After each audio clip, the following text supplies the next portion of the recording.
ओम शांति।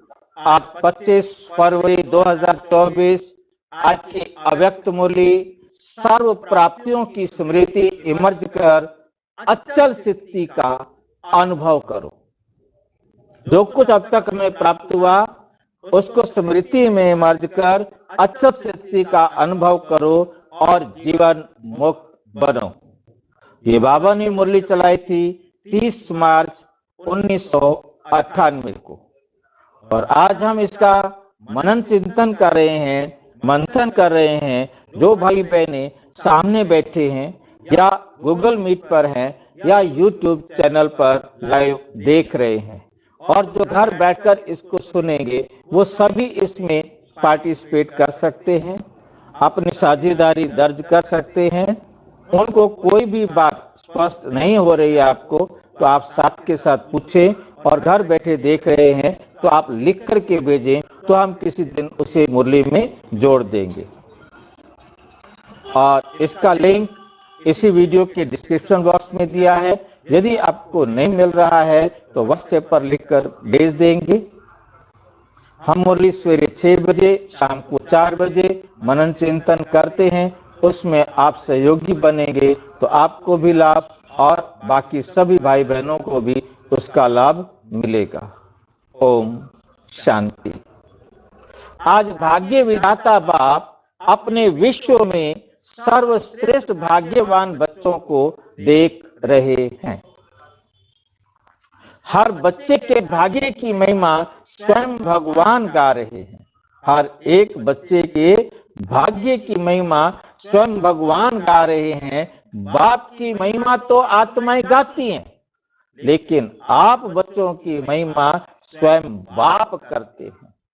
ऐसे कभी स्वप्न में भी सोचा कि हमारी इतनी श्रेष्ठ, हमारा इतना श्रेष्ठ भाग्य बना हुआ है कि हर कल्प भगवान आकर हम बच्चों की महिमा बनाते भी हैं और गाते भी हैं।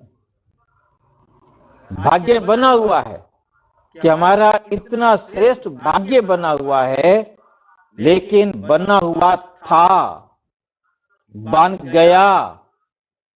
दुनिया के लोग कहते हैं भगवान ने हमको रचा, लेकिन ना भगवान का पता है उनको और ना रचना का पता है।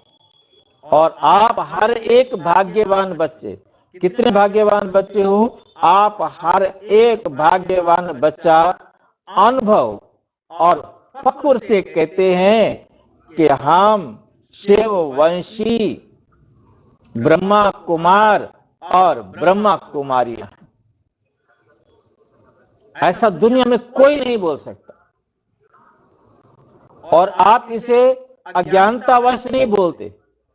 भक्ति में तो अज्ञानतावश बोल देते हैं तुम ही हो माता पिता, तुम ही हो, परंतु वो पिता को जानते नहीं। और हम पिता को जानते भी हैं, पहचानते भी हैं और उनकी बायोग्राफी भी जानते हैं।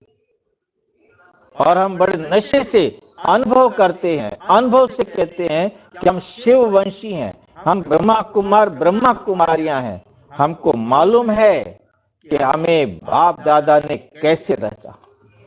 वो नहीं जानते।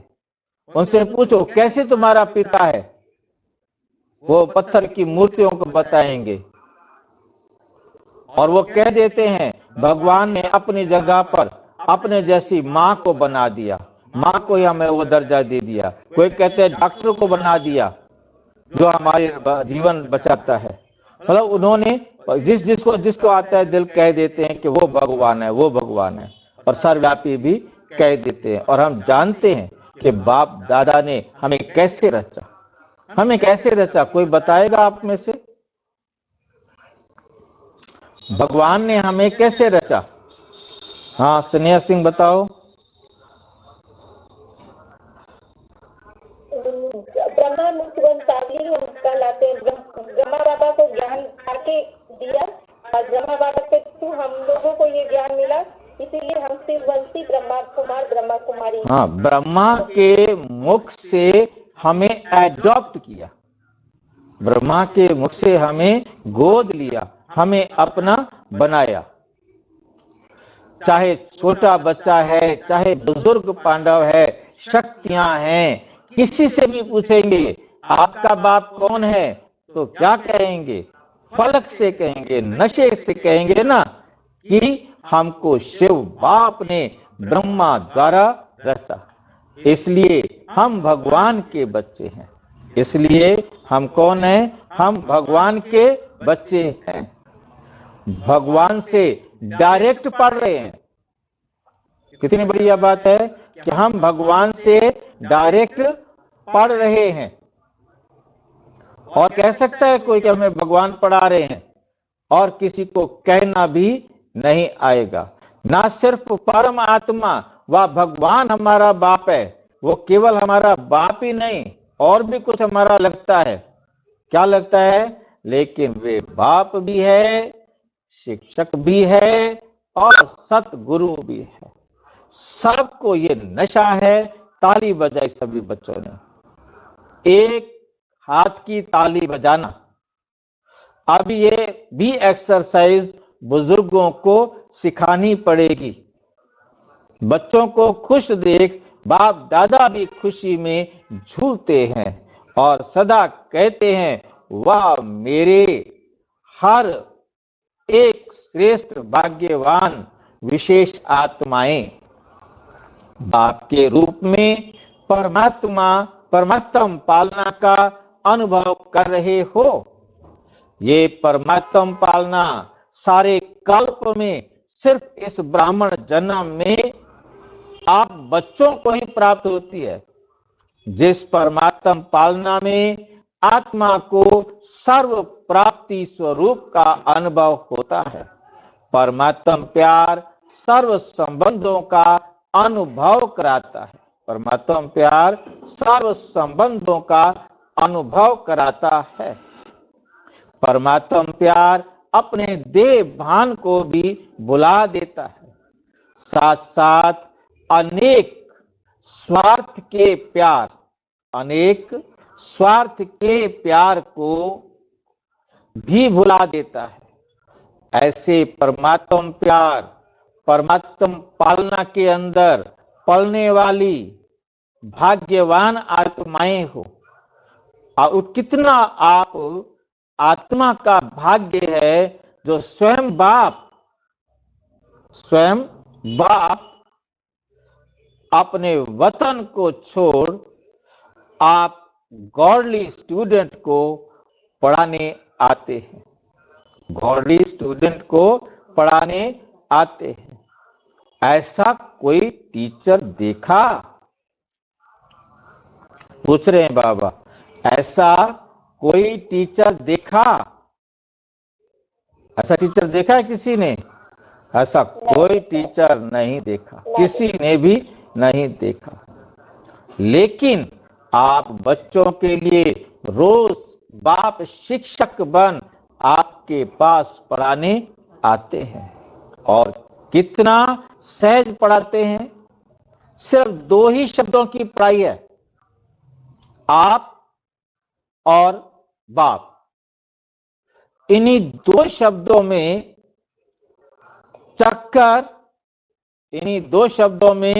चक्कर कहो, सृष्टि चक्र, ड्रामा कहो, कल्प वृक्ष कहो, सारी नॉलेज समाई हुई है आप और बाप में।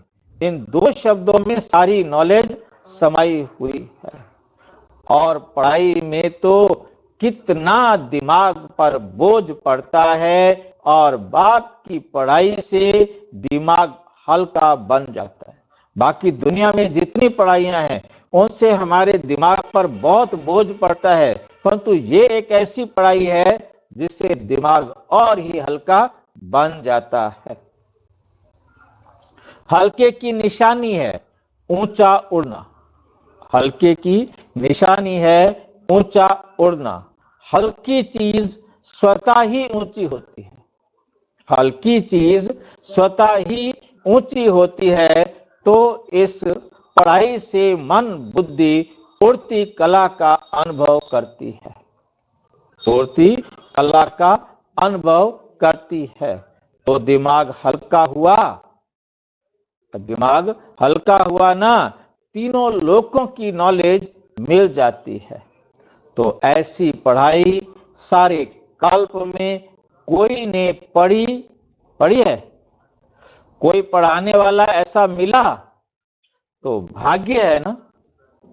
फिर सतगुरु द्वारा श्रीमत ऐसी मिलती है जो सदा के लिए क्या करूं, कैसे चलूं, ऐसे करूं या नहीं करूं, क्या होगा, ये सब क्वेश्चन समाप्त हो जाते हैं। हमें क्या करना है, कैसे करना है, जो बाबा ने कह दिया उस पर सोचने की जरूरत ही नहीं रह जाती। क्या करूं, कैसे करूं, ऐसे करूं या वैसे करूं, इन सब क्वेश्चन का एक ही शब्द में जवाब है, फॉलो फादर। बस हमने बाप को फॉलो करना है और कुछ सोचना नहीं।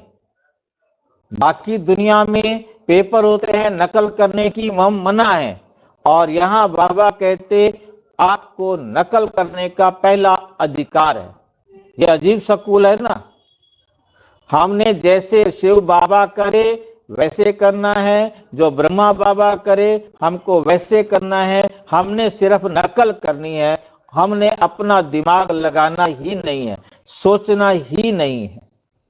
साकार कर्म करना है कोई तो ब्रह्मा बाप को फॉलो करो, और निराकार स्थिति में अशरीरी बनने में शिव बाप को फॉलो करो।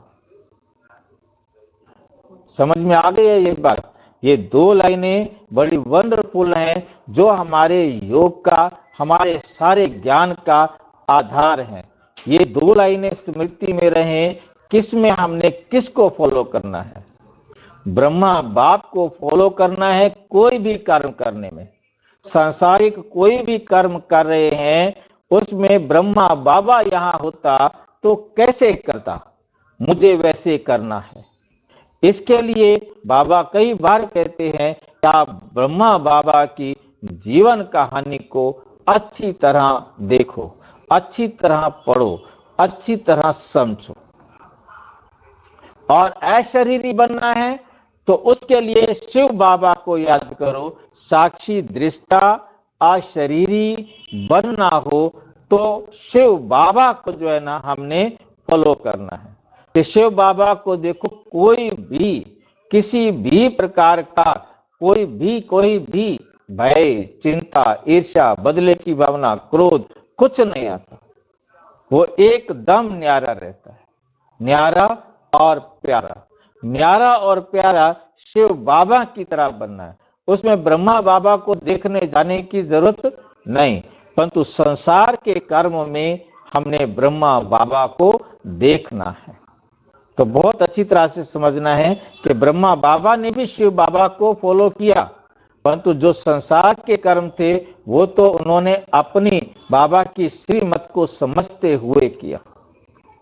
तो अशरीरी बनने के लिए शिव बाप को फॉलो करो। दोनों बाप और दादा को फॉलो करना, अर्थात कुछ भी करने के बाद क्वेश्चन मार्क नहीं होगा। तो क्वेश्चन मार्क खत्म। श्रीमत पर चलना ये मुश्किल है, पूछ रहे हैं बाबा। मुश्किल लगता हो तो बता दो, अभी तो कोई और तरीका बता सकता है बाबा। पूछने की आवश्यकता पड़ती है क्या? कॉपी करना है भाई, अपना दिमाग नहीं चलाना है, बुद्धि नहीं चलानी है। बाप समान बनना अर्थात फॉलो फादर करना। बस आप नकल करते चलो, फेल होने का मतलब ही नहीं है। मुश्किल है या सहज है, फिर पूछ रहे हैं। तो सबने कहा सहज है। सहज है ना? 30 साल वाले हाथ उठाओ, जिनको 30 साल हो गया ज्ञान में, वो आए हुए हैं, उनको हाथ उठवा दिया। अच्छा, 30 साल में मुश्किल लगा या सहज है? अभी देख को 30 साल वालों को भी सहज लगा, तो आप जो पीछे आए उनों के लिए मुश्किल है या सहज है? जो 30 साल के बाद आए हैं उनको कैसा लगा, मुश्किल है या सहज है? सहज है ना। गर्मी के कारण सभी के, मार्च का महीने है ना, सभी के हाथों में रंग बिरंगे पंखे हैं जो हिला रहे हैं। अच्छा है, पंखों की रिमझिम भी अच्छी लग रही है, सीन अच्छी है, नवीनता होनी चाहिए ना। तो इस ग्रुप की ये भी नवीनता है, ये भी टीवी में आ गया। अच्छा है, सभी भाग भाग कर पहुंच गए हैं। बाप दादा भी स्नेह की मुबारक देते हैं। देखो, और जो भी हद के गुरु होते हैं कितने वरदान देते हैं, 1 या 2 या 10, ज्यादा नहीं देते। लेकिन और आपको सतगुरु द्वारा रोज वरदान मिलता है। ऐसा गुरु कब देखा? पहले बाप, फिर टीचर, फिर गुरु। ऐसा गुरु कब देखा? नहीं देखा ना, आप लोगों ने ही देखा, आप लोगों ने ही देखा। कल्प कल्प देखा। तो सदा अपने भाग्य की प्राप्तियों को सामने रखो, सिर्फ बुद्धि में मर्ज नहीं रखो, ये मर्ज करो।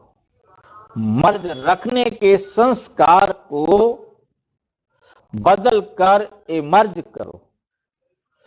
अपनी प्राप्तियों की लिस्ट सदा बुद्धि में इमर्ज रखो। जब प्राप्तियों की लिस्ट इमर्ज होगी तो किसी भी प्रकार का विघ्न वार नहीं करेगा, वे मर्ज हो जाएगा और प्राप्तियां इमर्ज रूप में रहेंगी, प्राप्तियां इमर्ज रूप में रहेंगी। बाप दादा जब सुनते हैं कि आज किसी भी कारण से कोई बच्चे मेहनत करते हैं, कोई बच्चे क्या करते हैं, मेहनत करते हैं। बाप दादा मेहनत करते हैं तो युद्ध करते हैं। बच्चे मेहनत करेंगे तो मेहनत में क्या होगा, युद्ध होगा। योग लगाने चाहते हैं लेकिन योग लगता नहीं। सोल कॉन्शियस के बदले बॉडी कॉन्शियस में आ जाते हैं तो बाप दादा को अच्छा नहीं लगता, तो बाप दादा को अच्छा नहीं लगता। कारण क्या है? अपने भाग्य की प्राप्तियां इमर्ज नहीं रहती, मर्ज रहती हैं। फिर जब कोई याद दिलाता है तो सोचने लगते हैं होना तो ऐसा चाहिए। इसलिए बहुत सहज पुरुषार्थ है, प्राप्तियों को इमर्ज रखो। जब से ब्राह्मण बने तब से अपने भाग्य को स्मृति में रखो। हलचल में नहीं आओ, अचल बनो, क्योंकि यहां आबू में यादगार, या आबू में यादगार क्या है? देखा है आबू में कोई यादगार अपना? और क्या है? अचल घर। वहां पर एक अचल घर है। आप में से किसी ने देखा है अचल घर? मुरली सुनने वाले सभी भाई बहनों में से किसी ने देखा अचल घर माउंट आबू में? किसी ने नहीं देखा। हाँ, ये जो है जब हम पीस पार्क में जाते हैं तो जैसे ही हम टोल पास करते हैं तो टोल को पार करते ही पहले अचल घर आता है सामने कच्चे रास्ते पर। तो अचल घर में एक मंदिर बना हुआ है शिव का, और बाकी जगह आपने शिव का मंदिर देखा उसका बीच में शिवलिंग होता है, परंतु ये शिवलिंग साइड से है। दिखाते हैं कि यहाँ पर जब हलचल हुई सारी पृथ्वी पर विनाश के टाइम पर, तो शंकर जी ने, ये शंकर जी का अंगूठा है और उन्होंने इस अंगूठे से इस पृथ्वी की हलचल को अचल कर दिया था, स्थिर कर दिया था। तो उसका नाम इसलिए अचल घर है। तो बाबा कहते अचल घर है या हलचल घर है? अचल घर है ना। ये किसका यादगार है? आपका यादगार है ना। तो जब भी कोई सूक्ष्म पुरुषार्थ का मार्ग मुश्किल लगे, बुद्धि ज्यादा हलचल में हो, तो अपने यादगार को स्मृति में लाओ। कई बार बच्चे ज्ञान की पॉइंट बोलते भी हैं कि मैं आत्मा हूं, ड्रामा है, ये तो विघन है, ये तो साइड सीन है, बोलते भी रहते लेकिन हिलते भी रहते, हिलते हिलते बोलते रहते। जब ऐसी बुद्धि बन जाए जो अचल नहीं हो सके, तो मधुबन का अचल घर याद रखो। ये तो स्थूल चीज है ना, सूक्ष्म तो नहीं है, आंखों से देखने की चीज है। मेरा यादगार अचल घर है, हलचल घर नहीं है। क्योंकि बाप दादा इस वर्ष को सर्व बच्चों के प्रति मुक्ति वर्ष मनाना चाहते हैं। ऐसा नहीं हो हाथ उठवाएं तो कोई का उठे और कोई का नहीं उठे, नहीं, सभी खुशी खुशी से हाथ की ताली बजावे, खुशी खुशी से हाथ की ताली बजावे। सभी बजाने लगे तालियां। चलो अभी बजा दी तो ठीक है, लेकिन ऐसे ही बाप दादा इस वर्ष की समाप्ति में इतने जोर से ताली बजाते देखे। अभी तो बजाई, अच्छा है, लेकिन तब भी बजाना, बजाएंगे। देखो हाथ की ताली बजा के तो खुश कर दिया, लेकिन बाप दादा नए वर्ष में जो अपना 18 जनवरी विशेष ब्रह्मा बाप के शरीर से मुक्त होने का दिन है, तो 18 जनवरी में बाप दादा फिर हाथ उठवाएंगे कि मुक्ति वर्ष मनाया या सिर्फ सोचा। मनाना है, मनाना है, सोचते तो नहीं रह गए। मनाना है, मनाना है, कहीं सोचते तो नहीं रह गए। स्वरूप में लाया, वह सोचते सोचते लास्ट में भी सोचते रहेंगे। ये रिजल्ट बाप दादा देखना चाहते हैं। दिखाएंगे? पूछ रहे हैं बाबा, दिखाएंगे? सभी ने कहा हाँ जी। अच्छा, याद रहेगा ना, प्राप्तियों को सामने रखो, बाप की याद के साथ बाप ने जो दिया वे भी इमर्ज करो। क्या बनाया और क्या मिला, क्या बनाया और क्या मिला। बाप दादा इस वर्ष के बाद हर बच्चे को जीवन मुक्त, कैसे देखना चाहते हैं? जीवन मुक्त स्थिति में देखेंगे। भविष्य में जीवन मुक्त होंगे, लेकिन संस्कार जीवन मुक्त के अभी से ही इमर्ज करने हैं। अभी से ही क्या करने हैं? इमर्ज करने हैं। और निरंतर कर्म योगी, और निरंतर क्या होंगे? कर्म योगी, निरंतर सहज योगी। निरंतर सहज योगी। हाँ स्नेह सिंह बोलो। स्नेह सिंह पूछो, क्या पूछना है? हेलो स्नेह भाई पूछो। हाँ भाई जी, ये जीवन मुक्त का फिर से बताएं कि कैसे फील करेंगे जीवन मुक्त का। जीवन मुक्त, जीवन बंधन को फील किया है कभी आपने? जीवन बंधन यानी कि सारे काम करते हुए जो स्ट्रेस लेके करते कि भाई हमको ये काम करना वो काम करना, तो जीवन बंधन लगने लगता है। आज जो है इस धरती पर सभी का जीवन बंधन में है। चाहते कुछ है, होता कुछ है।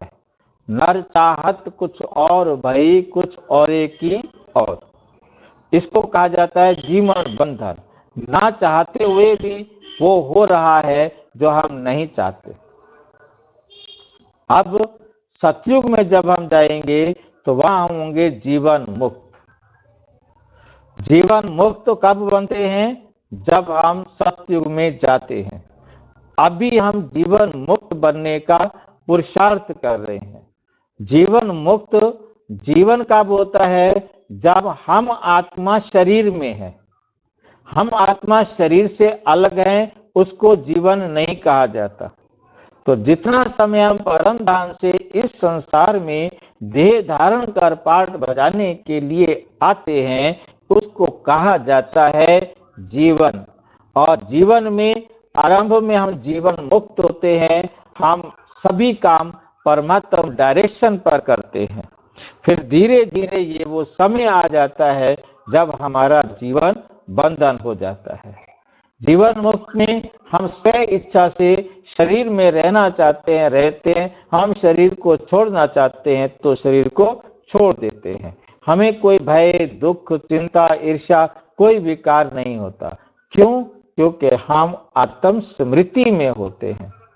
जैसे ही देह को समझा कि मैं देह हूं, तो ये जीवन बंधन लगने लगता है। तो जीवन मुक्ति के को अभी से ही इमर्ज करने हैं जो, लेकिन संस्कार जो जीवन मुक्ति के हैं उनको अभी हमें जागृत करना है। अभी ही हमने अपने आप को जीवन मुक्त अनुभव करना है और उस अनुभव करने का ही सारा पुरुषार्थ चलेगा। निरंतर कर्म योगी, हर कर्म परमात्मा डायरेक्शन पर कर रहे हैं। हमें कोई बंधन ही नहीं है, हमें कोई सोचना ही नहीं है, हम तो सिर्फ फॉलो कर रहे हैं, तो हमारा जीवन मुक्त हो जाएगा।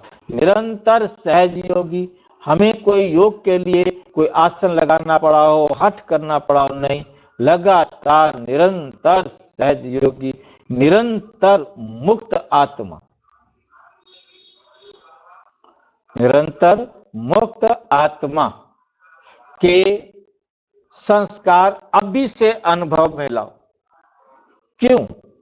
बाप दादा ने भी पहले भी इशारा दिया है कि समय का परिवर्तन आप विश्व परिवर्तक आत्माओं के लिए इंतजार कर रहा है।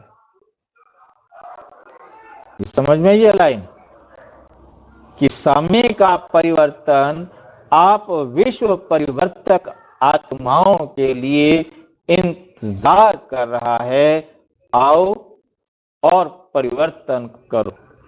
प्रकृति, आप प्रकृतिपति आत्माओं का विजय का हार लेके आह्वान कर रहा है। आओ प्रकृतिपति, हम आपका स्वागत करें। तो प्रकृतिपति हम आत्माएं। प्रकृति किसको कहा जाता है? किसे याद आया? हम प्रकृति के पति हैं, तो हमारी पत्नी है प्रकृति। तो क्या है पत्नी? कौन है पत्नी?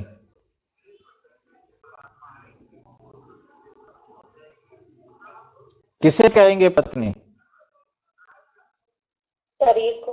शरीर को, क्योंकि ये संसार का खेल है पुरुष और प्रकृति का। पुरुष है आत्मा जो इस शरीर को धारण करती है। जैसे पति स्त्री को स्वीकार करता है, ऐसे आत्मा भी इस शरीर को स्वीकार करती है। तो इसलिए प्रकृति पति आत्माओं का विजय का हार लेकर आह्वान कर रही है। समय विजय का घंटा बजाने के लिए भविष्य राज्य अधिकारी आत्माओं को देख रहे हैं कि कब घंटा बजाए, कब ये अपनी पोजीशन में आए और कब हम विजय का घंटा बजाएं। ये विजयी बने तो विजय का घंटा बजाए। भक्त आत्माएं वे दिन सदा याद कर रही हैं कि कब हमारे पूज्य देव आत्माएं हमारे ऊपर प्रसन्न हो हमें मुक्ति का वरदान देंगी। कब देंगे भी हम उनको वरदान? हम उनके इष्ट देव और वो हमारा कर रहे हैं इंतजार। हम उन्हें वरदान कब देंगे, ये भी हमें फैसला करना है। वो आत्माएं मंदिरों में घंटे बजा बजा कर हमें बुला रहे हैं। अब हमें जाकर उनकी सब इच्छाएं पूरी करनी है।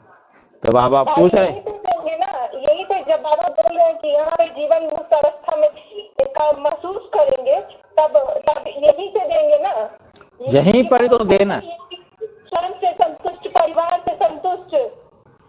यहीं पर भक्त जो है ना, आप प्रदर्शनी लगाएंगे, कोई सत्संग करेंगे तो लोगों को बुलाएंगे, वो भगत ही आपके पास आएंगे। बाबा कहते मंदिरों में जाओ, वहां पर मेरे भगत मिलेंगे जो तुम्हारी राह देख रहे हैं, उनको जा करके बाबा का परिचय दो, क्योंकि उनको चाहिए भगवान का परिचय, परंतु वो डायरेक्ट भगवान से नहीं लेंगे, वो आप इष्ट देवों के द्वारा लेंगे, क्योंकि डायरेक्ट तो आपने लिया, परंतु वो आपके द्वारा लेंगे, तो आपने उनको बाप का परिचय देना है। तो उसके लिए बाबा कह रहे हैं कि वो भक्त आपको पुकार रहे हैं, कब उनको जाकर देंगे? तो उसके लिए अब भी जाकर देंगे। कब का मतलब होता है अभी, फिर नहीं कभी, अभी नहीं तो कभी नहीं। कब दुख हरता सुख करता आत्माएं प्रत्यक्ष होंगी, इसलिए ये सब आपके लिए इंतजार व आह्वान कर रहे हैं, आपका इंतजार कर रहे हैं, आपका आह्वान कर रहे हैं। जब वो बुला रहे हो, माँ आ जाओ आ जाओ आ जाओ, समझ लो कि हमें बुला रहे हैं। परमात्मा को पुकार रहे हैं, आपको पुकार रहे हैं, राम को पुकार रहे हैं तो आपको पुकार रहे हैं, कृष्ण को पुकार रहे हैं तो आपको पुकार रहे हैं। भजन आरतियों में या सत्संग में भगवान को पुकार रहे हैं तो वो इनडायरेक्ट आपको ही पुकार रहे हैं। उन विचारों को तो पता ही नहीं है, वो तो पत्थर की मूर्तियों को समझे बैठे हैं। और ये पत्थर की मूर्तियां किनकी बनी हुई हैं? हमारी बनी हुई है, हमारी मूर्तियां हैं ये सारी की सारी। तो ये सारी मूर्तियां हमारी हैं, तो हमें बुला रहे हैं, अर्थात हमें जाकर उनका इंतजार खत्म करना है, क्योंकि अंत तो तभी होगा जब सब तक परमात्मा का संदेश पहुंच जाएगा। इंतजार व आह्वान कर रहे हैं, इसलिए हे रहमदिल विश्व कल्याणकारी आत्माएं, अभी उनकी इंतजार को समाप्त करो, उनको जाके दर्शन दो, उनके दुखों को सुनो, उनको दुखों से मुक्त होने की राह दिखाओ। आपके लिए सब रुके हैं, आप सब मुक्त हो जाओ तो सर्व आत्माएं, प्रकृति और भगत, कितनी क्लियर लाइन में बाबा समझा रहे हैं। सर्व आत्माएं, प्रकृति, भक्त मुक्त हो जाएं। आप मुक्त होंगे तो उनको मुक्त करेंगे ना। तो मुक्त बनो और मुक्ति का वरदान दो, मुक्ति दान देने वाले बनो, मुक्ति का दान देने वाले मास्टर दाता बनो। अभी विश्व परिवर्तन की जिम्मेवारी के ताजधारी आत्माएं बनो। जिम्मेवार हो ना, बाप के साथ मददगार हो। क्या आपको रहम नहीं आता? दिल में दुख का विलाप महसूस नहीं होता? ये विश्व परिवर्तक आत्माएं, ये विश्व परिवर्तक आत्माएं अभी अपने जिम्मेवारी की ताजपोशी मनाओ, ताजपोशी मनाओ। बाप दादा ने पहले भी कहा, 100 हिमालय जितने बड़े ते बड़े विघ्न भी आ जाएं। कितने बड़े विघ्न बताए बाबा ने?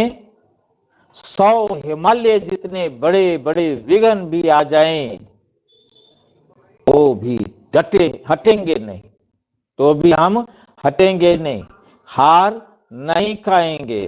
ताजपोशी मुक्ति वर्ष अवश्य मनाएंगे। इस साल को हमने मुक्ति वर्ष मनाना है, अपनी ताजपोशी करनी है, हटेंगे नहीं, हार नहीं खाएंगे।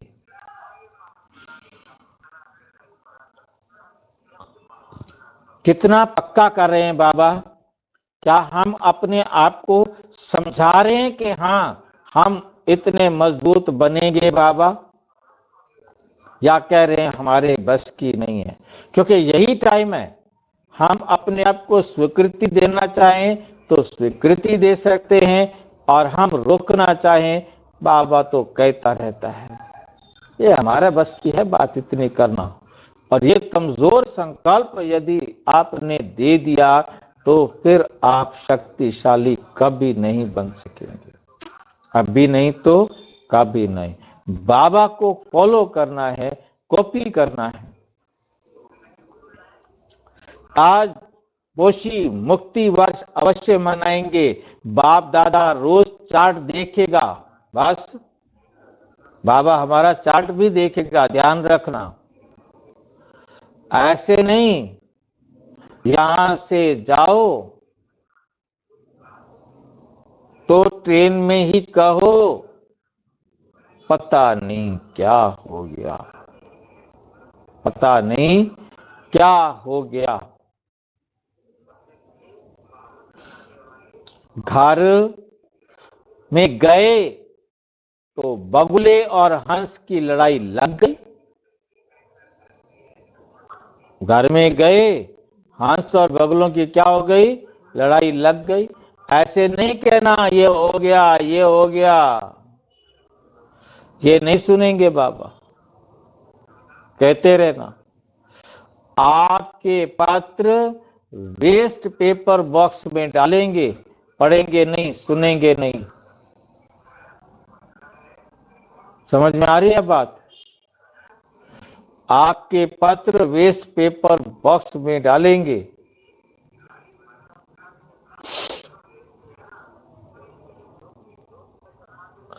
सुनेंगे भी नहीं। कुछ सुनाना चाहोगे तो बाबा कहते दृढ़ संकल्प करो, होना ही है।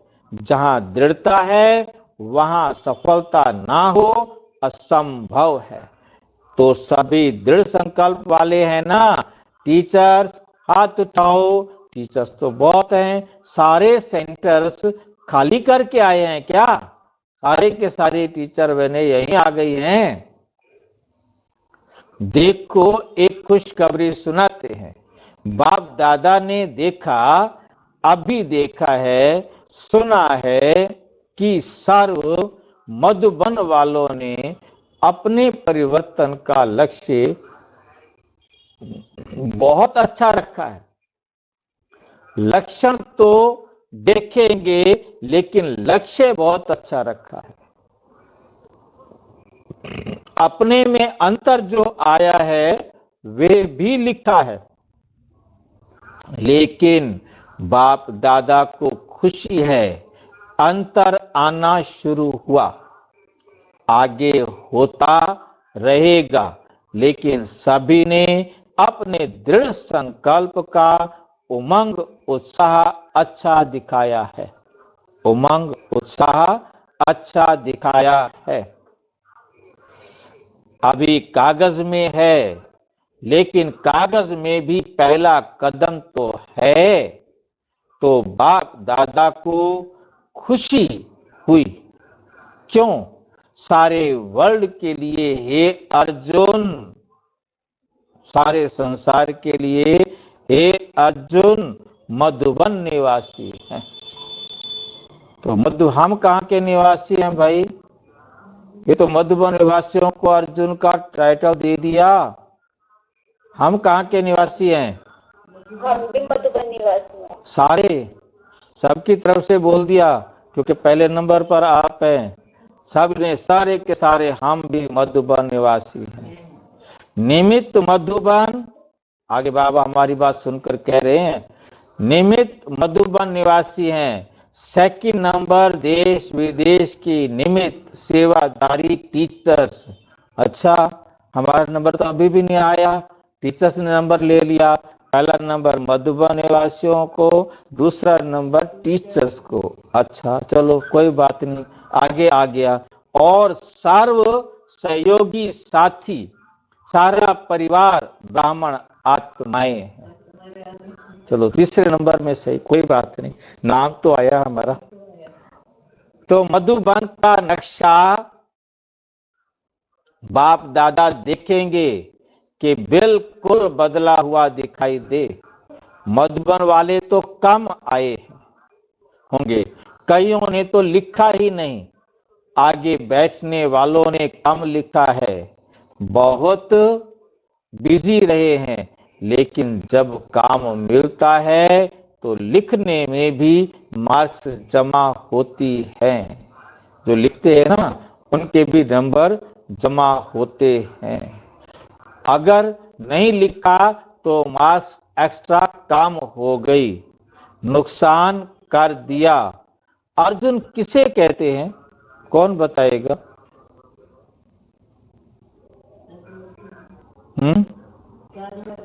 ज्ञान का अर्जन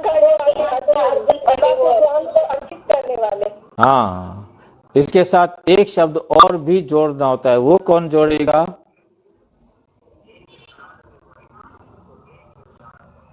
अर्जुन तो सारे कर रहे हैं, सारे अर्जुन हो गए, परंतु उसमें एक शब्द और जोड़ने के लिए कहा हुआ है बाबा ने। वो शब्द किसको याद है? ओटे सो अर्जुन। सुनते सारे हैं, अर्जन सारे कर रहे हैं, परंतु जो ओट ले के मैं करूंगा वो अर्जुन है, बाकी सारे अर्जन करने वाले।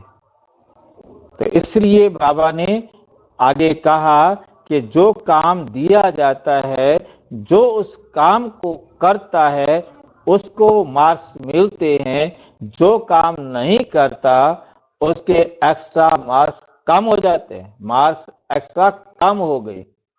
आप समझ में आ गया? जिन्होंने बाबा ने कहा और बच्चों ने सुना और वही किया तो एक्स्ट्रा मार्क्स मिलेंगे, और यदि नहीं किया तो, और जो पहले आपने अर्जित कर रखे हैं ना नंबर, जैसे कोई हार जाता है तो गोटी अपनी देनी पड़ती है, ऐसे यहाँ भी बाबा वही गोटियों वाला खेल खेल रहा है। वो गोटियां वापस करनी पड़ती हैं, अर्जित किया हुआ माल वापस ले लेता है।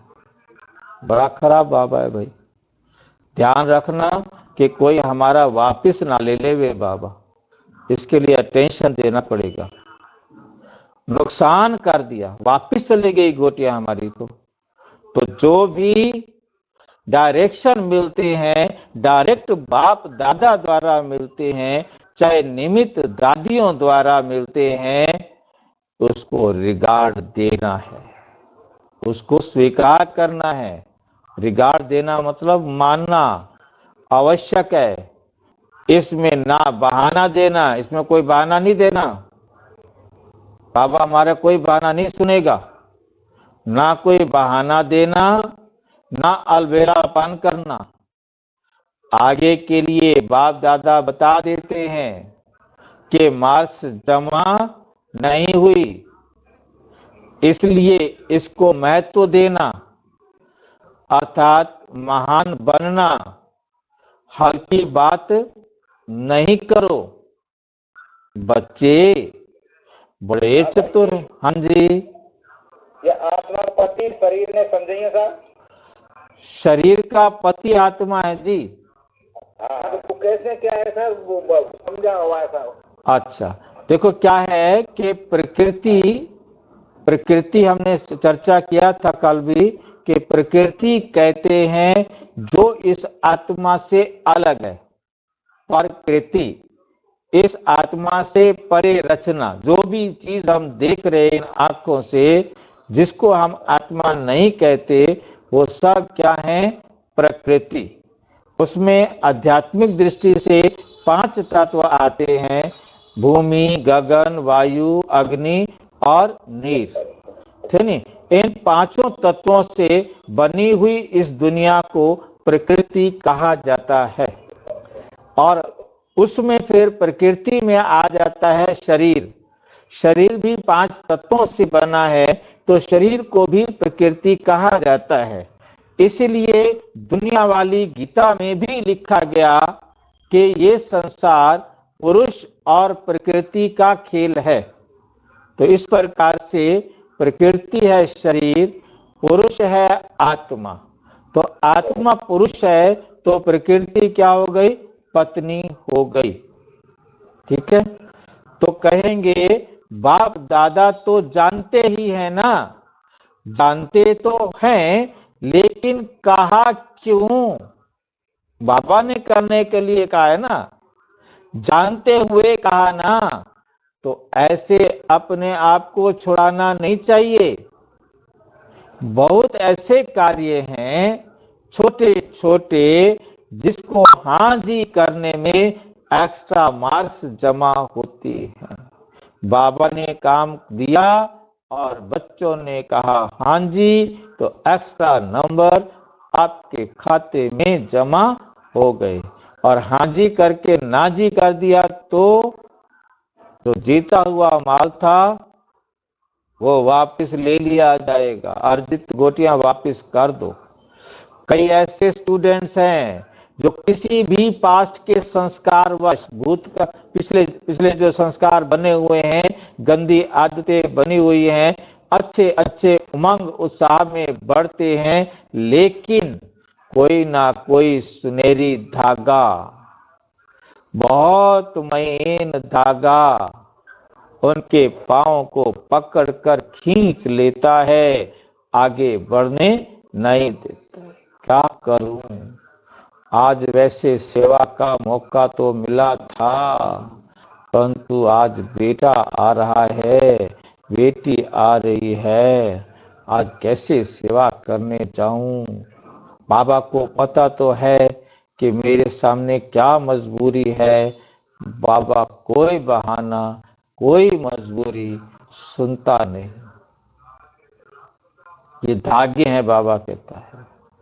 वे समझते भी हैं कि महीन धागा रहा हुआ है, पता है, जिसके कारण मैं धारणा, सेवा, योग करने में दिक्कत महसूस हो रही है, कमी हो रही है।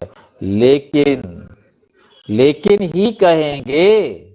लेकिन ऐसे भी पुरुषार्थी हैं जो छोटी छोटी कॉमन बातों में हाँ जी करने से मार्क्स ले लेते हैं, और हो सकता है कि वही थोड़ी मार्क्स इकट्ठे होते हुए वे आगे भी निकल सकते हैं।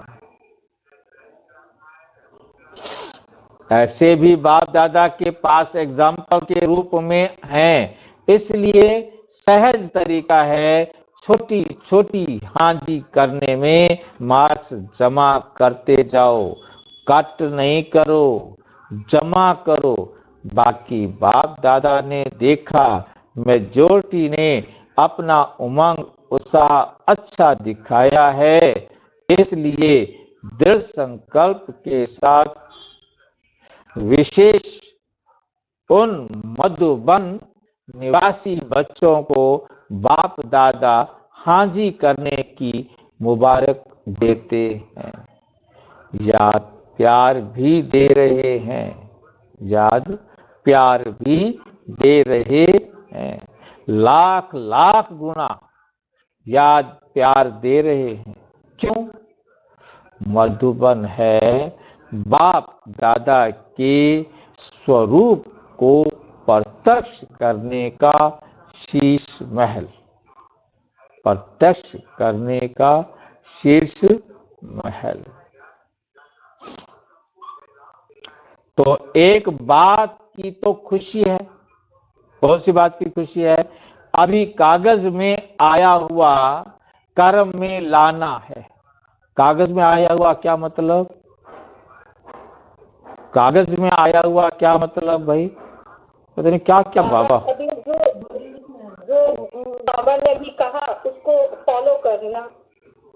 बच्चों ने लिख करके दिया है, बाबा हम करेंगे। बाबा कहते जो तुमने लिख दिया है, कागज में आ गया मेरे पास, कर्म में लाना ही है। ऐसा ना हो लिख करके दे दो फिर करो नहीं, ठीक है ना? लिख के दिया है वो आप करेंगे ना। जिन्होंने नहीं लिख के दिया तो बुद्धि की कलम से लिखकर बाबा को दे दे और फिर वो करना है। अच्छा, मुबारक हो, ठीक है ना? अभी अगर आप सभी को अचानक डायरेक्शन मिले कि अभी अभी अशरीरी बन जाओ, तो बन सकेंगे? बन सकते हो कि हलचल होगी? क्यों? बन सकेंगे कि हलचल होगी? क्यों? लास्ट समय का यही अभ्यास पास वेद ऑनर बनाएगा। तो अभी बाप दादा भी कहते हैं एक सेकंड में सब बातों को किनारे कर अशरीरी भव।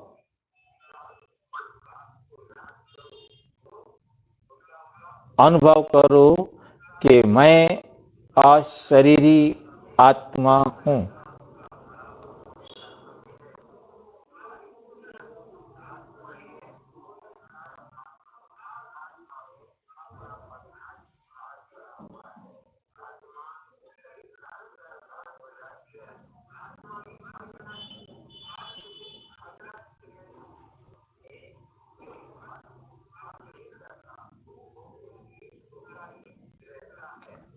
अच्छा, चारों ओर के अति श्रेष्ठ भाग्यवान परमात्म पालना के अधिकारी आत्माएं, परमात्म पढ़ाई के अधिकारी, परमात्म सतगुरु के वरदानों के अधिकारी, सदा दृढ़ता द्वारा सफलता के अधिकारी, सदा अखंड योगी, अचर योगी, सदा विश्व परिवर्तन की जिम्मेवारी के ताजधारी, सदा सर्व प्राप्तियों को इमर्ज रूप में अनुभव करने वाले ऐसी विशेष आत्माओं को बाप दादा का याद प्यार और नमस्ते। हम बच्चों की भी बाप दादा को नमस्ते नमस्ते नमस्ते। अभी मुक्त वर्ष में नंबर 1 मधुबन निवासी, अभी मुक्त वर्ष में नंबर 1 मधुबन निवासी, ठीक है? हो सकता है या मुश्किल है? हाँ जी, कहाँ? हाँ जी, मुश्किल में क्या आसान में? फिर तो बाप दादा मधुबन वालों को भी गोल्डन बैज देंगे। मधुबन वालों को बैज देना है और सभी को दिया है। मधुबन वालों को मुक्त वर्ष की प्राइज देंगे, अच्छा बैज देंगे, आपको अच्छा बैज देंगे, ठीक है कि नहीं? अच्छा वरदान है आज का। ब्राह्मण जीवन में एक बाप को अपना संसार बनाने वाले स्वतः और सहज योगी भाव, स्वतः भी और सहज योगी बनो। ब्राह्मण जीवन में सभी बच्चों का वायदा है, एक बाप दूसरा न कोई। जब संसार ही बाप है, दूसरा कोई है ही नहीं, तो स्वतः और सहज योगी स्थिति सदा रहेगी। अगर दूसरा कोई है तो फिर मेहनत करनी पड़ती है, कोई दूसरे को याद करना पड़ा, पति बच्चे परिवार किसी और का कहना मानना पड़ा, तो फिर मेहनत करनी पड़ती है। यहाँ बुद्धि ना जाए वहां जाए, लेकिन एक बाप ही सब कुछ है, तो बुद्धि कहाँ जा नहीं सकती, तो बुद्धि कहीं जा नहीं सकती। ऐसे सहज योगी सहज स्वराज्य अधिकारी बन जाते हैं। उनके चेहरे पर रूहानियत की चमक एक रस एक जैसी रहती है, एक रस एक जैसी रहती है। स्लोगन, बाप समान अव्यक्त विदेही बनना, बाप समान अव्यक्त विदेही बनना, यही अव्यक्त पालना का प्रत्यक्ष सबूत है।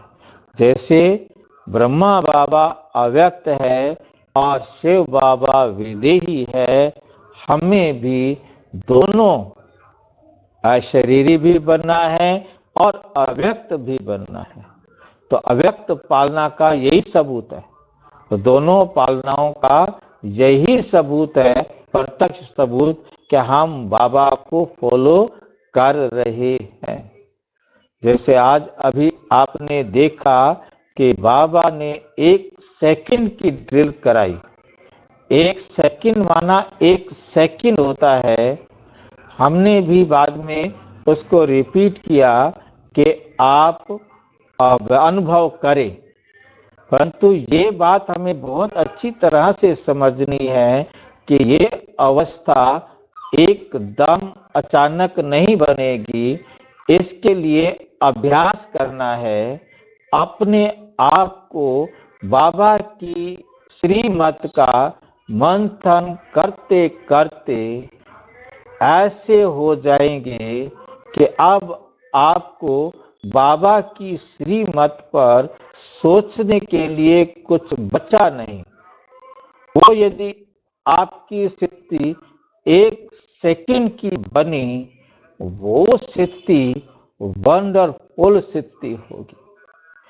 उसके बाद जो डिसीजन लिया गया वो पत्थर की लकीर हो जाएगा, क्योंकि जितने हमारे स्लो संकल्प होते हैं, धीरे धीरे संकल्प आते हैं, 1 मिनट में 3, 4, 2 ऐसे संकल्प आने की स्टेज बनती है, तो उस समय का दृढ़ निश्चय हो जाता है। वो निश्चय पत्थर की लकीर होता है, फिर उसे कोई बदल नहीं सकता। तो वो अनुभव 1 सेकंड का, चाहे हम थोड़ा भी कर पाए, 1 सेकंड भी अनुभव हो जाए, हम बैठे चाहे 10 मिनट, परंतु अनुभव यदि 1 सेकंड का भी हो गया तो फिर वो अनुभव सहज होता है। एक बार कोई चीज बना लेते हैं, फिर उसे दोबारा बनाना आसान होता है। तो बार बार हम 1 सेकंड का कभी भी बात करते करते भी हम अपनी जो अवस्था है उसको 1 सेकंड के लिए भी वहां ले जाएं, तो वो हमारी अवस्था बार बार बनना सहज हो जाएगी। हाँ जी, स्नेह सिंह बोलो।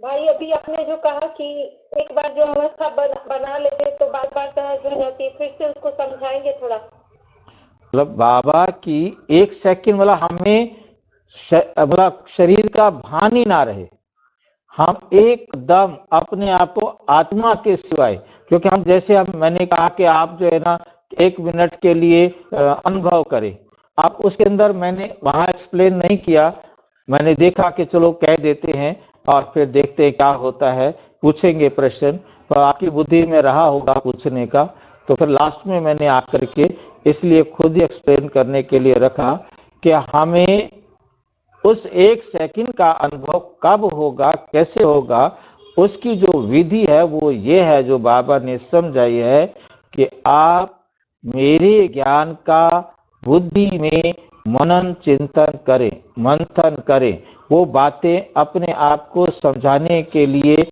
अमृत वेले बैठे। तो अपने आप को समझा रहे हैं कि इस काम को ऐसे करना है, इस काम को ऐसे करना है, इस काम को ऐसे करना है, जो बाबा की श्रीमत के अनुसार आप सेट करते जा रहे हैं। तो एक अवस्था ऐसी आएगी, ना तो आपके पास कोई काम होगा, ना आपको उसके लिए कुछ देना होगा, और उस समय आपने अपने आप को अशरीरी अनुभव किया, बिल्कुल कुछ भी भान नहीं। और 1 सेकंड का हुआ तो धीरे धीरे वो 2-3 सेकंड का भी कुछ समय में होने लगेगा, और फिर आप कितनी देर आप खो जाएंगे। जो दादियों का अनुभव था कि हमें पता नहीं होता था कि कब दिन निकला, कब रात हुई, हम इतने खोए हुए रहते थे, हमें होश ही नहीं होता था, क्योंकि उनको उनके साथ जो कारण था वो कारण हमारे साथ नहीं हुआ। उनके साथ जो कारण हुआ था कि उनको तो बाबा ने परम धाम का ऐसा दृश्य दिखाया, ऐसी उस अवस्था में उनको टिकाया, बस वो एक बार परम अवस्था में टिक गए, उसके बाद उनको अनुभव हो गया अशरीरी होने का। तब से मेरे को गुस्सा आता है, कर कुछ सकता नहीं हूँ कि बाबा ने उनको अनुभव कराया, हमने क्या कसूर किया था, हमें वो क्यों नहीं करा देता, ताकि हमें भी कोई विकार, कोई दुनिया का विचार हलचल में ना लगता। तो क्या करें, कुछ कर नहीं सकते, यही खुश हैं, चलो बाबा ने हमें चुन लिया, अपना बना लिया, इतना भी कर रहा है, ना करते तो क्या करते। तो इसलिए उनकी बातें अलग थी, उनको सुन कर क्या रहा है कि वो कैसे गुम हो जाती थी, बस उनके, क्योंकि अब हम तो सुन सकते थे, अब उसको समझ सकते हैं कि वो कैसे गुम हो जाते थे, वह खोए हुए थे। परमात्मा बस, और कोई है ही नहीं, और परिवार वाले याद ही नहीं आते, कोई याद ही नहीं आता, उनको पता ही नहीं हम कहाँ बैठे हैं, कितना समय हो गया बैठे हुए, मतलब इतनी नशे में उनका हालात रहते थे। तो वो अवस्था के परमात्मा बाप और आपके सिवाय और कुछ भी नहीं था, मतलब वो एकदम ऐसी स्टेज में रहते थे, मतलब ऐसी स्टेज पर हम, बाबा जो मुरलियों में जो मैंने पढ़ा, जो मेरे को समझ में आया है कि हम 1 सेकंड भी वो अवस्था बना लें तो फिर हम लास्ट में 1 सेकंड में शरीर को छोड़ेंगे, बिना कोई हलचल में आए बाप दादा के साथ चले जाएंगे। और नहीं तो बच्चे याद आए, परिवार याद आया, सामान याद आया, शरीर याद आया, अच्छा एक गोली तो खा लूं, ये भी टाफियां बाबा ने खाने के लिए कहा है, तो भी देह भान आ गया, तो भी हमारा पद कम हो जाएगा कि शरीर को गोलियां खिलानी होती है टाइम पर, टाइम हो गया है और हमने दवाई खाने का ही सोच लिया, तो भी शरीर की तरफ बुद्धि चली गई। तो शरीर की कोई एक्टिविटी, सांस लेना भी स्मृति में नहीं आएगा। तो इसको हमें बहुत अच्छी तरह से अनुभव करना है। तो ये सेकंड की अनुभूति बड़ी वंडरफुल है, जिसके लिए बाबा हमें रोजाना कहते हैं, इसलिए चर्चा मैंने करना ठीक समझा कि आपको भी समझ में आ जाए। और कोई प्रश्न है तो पूछो। है कोई प्रश्न किसी का? ओम शांति।